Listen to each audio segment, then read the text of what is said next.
ఒక పార్టీలో మంత్రి పదవి ఇవ్వలేదని ఆ పార్టీకి రాజీనామా చేసి సొంత పార్టీ పెట్టుకొని కష్టపడి రాష్ట్రాన్ని సాధించి అదే రాష్ట్రానికి 2 సార్లు ముఖ్యమంత్రి అయ్యారు ఆయన. ఒక స్టూడెంట్ యూనియన్ లీడర్ గా కూడా గెలవలేని వ్యక్తి ఆల్మోస్ట్ ఒక స్టేట్ కి 9 ఇయర్స్ సీఎం గా పనిచేసే రేంజ్ కి ఎదిగారు. ఎలాంటి పొలిటికల్ బ్యాక్గ్రౌండ్ లేకుండా కేవలం వ్యవసాయ ఆధారిత కుటుంబం నుంచి వచ్చి 7 సార్లు ఎమ్మెల్యేగా గెలిచారు. 2001లో ఆయన ఒక పార్టీ పెట్టారు. తెలంగాణ సెపరేట్ స్టేట్ అనే స్లోగన్తో మొదలుపెట్టి ప్రాణ త్యాగానికి కూడా వెనకాడకుండా కష్టపడి ఈ రోజు సొంత రాష్ట్రాన్ని సాధించుకున్నారు. రీజనల్ పార్టీగా ఉన్న టీఆర్ఎస్ పార్టీని బీఆర్ఎస్ గా మార్చి నేషనల్ లీడర్ గా పేరు తెచ్చుకున్న వ్యక్తి.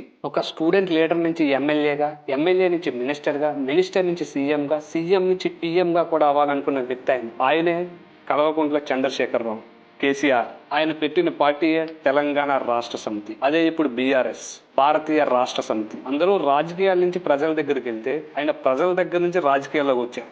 రాజకీయంగా ఎంత అనుభవం ఉన్న కేసీఆర్ గారు, చంద్రబాబు నాయుడు గారు లాంటి మహా మేధావులనే తప్పుకున్న కేసీఆర్ గారు ఈ రోజు రేవంత్ రెడ్డి గారి చేతిలో ఎందుకు ఓడిపోయారు? అసలు 2023 ఎలక్షన్స్ లో కేసీఆర్ గారిని తెలంగాణ ప్రజలు ఎందుకు పక్కన పెట్టారు? కేసీఆర్ గారు అంటే బీఆర్ఎస్ ఓడిపోయిన తర్వాత ఆ పార్టీ ఎలాంటి ప్రాబ్లమ్స్ ఫేస్ చేసింది? ఇప్పుడు ప్రజాసేవలో ఉండే కేసీఆర్ గారు 2 సంవత్సరాల నుంచి అసలు బయటకు ఎందుకు రావట్లేదు? రేవంత్ రెడ్డి గారి హవాని స్పీడ్ ని కేసీఆర్ గారు తట్టుకోలేకపోయారా? నెక్స్ట్ రాబోయే ఎలక్షన్స్ లో బీఆర్ఎస్ పార్టీ పవర్ లోకి వచ్చే ఛాన్స్ ఉందా? ఒకవేళ పవర్ లోకి వస్తే ఇక్కడ సీఎం గా ఎవరుండే అవకాశం ఉంది? అసలు బీఆర్ఎస్ పార్టీ 2023లో ఓడిపోవడానికి గల రీజన్స్ ఏంటి? ఈ అంశాలన్నీ మనం ఈరోజు పిన్ టు పిన్ డిస్కస్ చేద్దాం.